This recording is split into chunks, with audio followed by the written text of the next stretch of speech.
ኢየሱስ ክርስቶስ የተሰቀለው ሐሙስ ነው፣ ዓርብ አይደለም። ጉድ ፍራይዴ የሚባለው ትራዲሽኑ የመጣበት አመጣጥ አለው። ሰንበት የተለመደው ቅዳሜ ስለሆነ ከዚያ በመነሳት በዓሉ መከበር የጀመረው ኢየሱስ ሞቶ ተነስቶ ከብዙ ዓመታት በኋላ ስለሆነ ነው።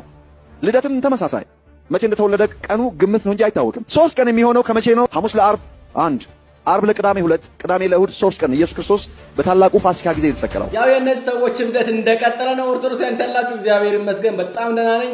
ይሄ ሰውዬ ብዙ ጊዜ ያው ስለ ክርስቶስ ኢየሱስ ያው ብዙ ኔጌቲቭ ነገሮችን በመናገር ይታወቃል። አሁን ደግሞ እንደሰማችሁት ኢየሱስ ክርስቶስ የተሰቀለው በዕለተ ሐሙስ እንጂ ዓርብ አይደለም ብሏል። እኛ ደግሞ መጽሐፍ ቅዱሳዊ ማስረጃ አምጥተን እንሞግታለን፣ ሐሰተኝነቱን እናጋልጣለን ማለት ነው።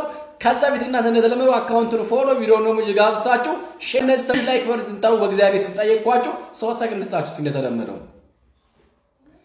አመሰግናለሁ። አሁን ሙቀታይ ምን ነው መጽሐፍ ቅዱሳዊ ማስረጃ በማየት እንቀጥላለን ማለት ነው። እንደተናገረውም ጉድ ፍራይዴይ ምናምን የሚለው እሱ ውስጥ ነው አልገባም። ነገር ግን መጽሐፍ ቅዱስ እስኪ የሚናገረው ነገር አለ። ኢየሱስ ክርስቶስ ዓርብ ለመሰቀሉ ማስረጃ አለ ቃል በቃል ማለት ነው። ዮሐንስ ወንጌል ምዕራፍ 19 ቁጥር 30 ላይ እንደዚህ ይላል፣ አይሁድም የማዘጋጀት ቀን ስለሆነ ያ ሰንበት ትልቅ ነበርና ስጋቸው በሰንበት በመስቀል ላይ እንዳይኖር ጭናቸውን ሰብረው እንዲያወርዷቸው ጲላጦስን ለመኑ ይላል። እነኚህ ኢየሱስ ክርስቶስ ጋር የተሰቀሉት 2 ወንበዴዎች አሉ። ስለዚህ ምን አደረጉ? ሄደው የኢየሱስ ክርስቶስን ስጋና ደግሞ እንዲሁም ደግሞ የሁለቱ ወንበዴዎች ስጋ ለመኑ ይላል። ምክንያቱም በዕለተ ሰንበት ስጋቸው ተሰቅሎ እንዳይውል አለ። ሰንበት መቼ ነው? ቅዳሜ ነው እኮ ሰንበት። ስለዚህ የተሰቀለው መቼ ነው? ዓርብ ነው የተሰቀሉት ማለት ነው። ኢየሱስ ክርስቶስ የተሰቀለው በዕለተ ዓርብ ነው እንጂ እሱ እንደሚናገረው ሐሙስ አይደለም። ይሄ እየተናገረ መጽሐፍ ቅዱስ የሚናገረው ምንድን ነው?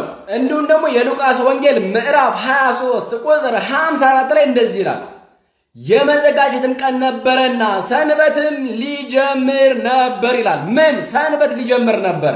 ስለዚህ ነገ ሰንበት ነበረ። ሰንበት ከሆነ ደግሞ ኢየሱስ ክርስቶስ የተሰቀለው በዕለተ ዓርብ እንጂ በዕለተ ሐሙስ እንዳይደለ መጽሐፍ ቅዱስ በደንብ አድርጎ ያስረዳል ማለት ነው። በሰንበት ቀን ስጋቸው ተሰቅሎ እንዳይውል ማለት ምን ማለት ነው?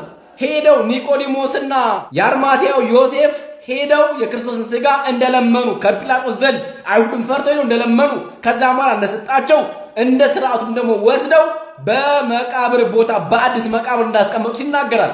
ይሄውም ደግሞ ሰንበት ነበረ በመነጋው ይላል። ቅዳሜ ሰንበት ስለሆነ ዓርብ ማታ ላይ ስጋው እንዳይውል ወይም ደግሞ 11 ሰዓት ከገባ ሰንበት ስለሚሆን ቀድመው ስጋውን ለመኑና ወስደው አኖሩት ነው የሚናገረው። ይሄ ነው የሚናገረው መጽሐፍ ቅዱስ። ይሄ የዞረበት ፓስተር ነው ዳስተር የሚባል ሰውዬ ግን መቶ ይቀባጣል። ሐሙስ ነው ኢቭን የቆጠረበትና አቆጣጠር እንኳን ስንመለከተው 3 ቀን ይመጣል። እሱ ነው የሚናገረው ደግሞ 72 ሰዓት አይደለም እኛ የምንቆጥረው። መጽሐፍ ቅዱሳዊ ሚስጥራዊ የሆነ አቆጣጠር አለው። እሱን እስኪ እንመልከት። እንደሚታወቀው በዕለተ ዓርብ ከ6 ሰዓት እስከ 9 ሰዓት ድረስ ጨለማ ነበር አይደል ነበረው። ስለዚህ ይሄ ጨለማ እንደ አንድ ሌሊት እንኳን ማየት የሚቻልበት አቆጣጠር አለ ማለት ነው። ከዛስ ደግሞ ምን ይሆናል? 9 ሰዓት ላይ ፀሐይ ወጣች። ከ9 ሰዓት እስከ 11 ሰዓት ያለው እንደ አንድ ቀን ይቆጠራል ማለት ነው። አንድ ቀን ይሆናል። ከዚያስ በኋላ ከ11 ሰዓት በኋላ ያለው ደግሞ ሌሊቱ እንዳለ ሙሉ ሌሊቱ አንድ ሌሊት ተደርጎ ይቆጠራል ማለት ነው። ስለዚህ አንደኛ ቀን ይሆናል ማለት ነው። አንድ ቀንና አንድ ሌሊት ይሆናል። ከዚያስ ደግሞ ቅዳሜ ወይም ደግሞ ሰንበት ቀዳሚ ሰንበት ደግሞ አንድ ቀንና አንድ ሌሊት አለው። ይሄ ይሆናል ማለት ነው። አንድ ቀን ይሆናል፣ ሁለተኛ ቀን ይሆናል ማለት ነው። ከዚያስ ደግሞ እሁድ ደግሞ ወይም ደግሞ የዕለቱ የመጀመሪያው ቀን ደግሞ አንድ ሌሊትና አንድ ቀን ሆኖ ይቆጠራል ማለት ነው። ስለዚህ ኢየሱስ ክርስቶስ ዕለተ እሁድ ወይም ደግሞ በመጀመሪያው ቀን ሌሊት ላይ ከሞት ተነሳ ማለት ነው። ስንቆጥረው ከዓርብ 9 ሰዓት እስከ እሁድ 9 ሰዓት ያለው ሌሊት 9 ሰዓት ያለው ስንቆጥረው 3 ቀን ይሆናል ማለት ነው።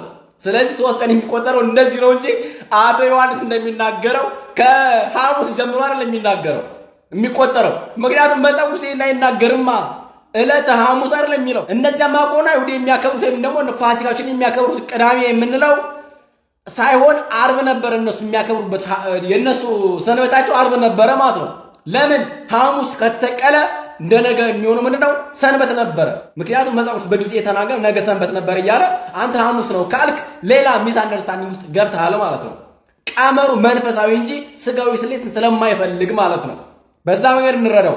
ኦርቶዶክስ ሰላም በያላችሁበት ሰላም እግዚአብሔር ከሁላችን ጋር ይሁን።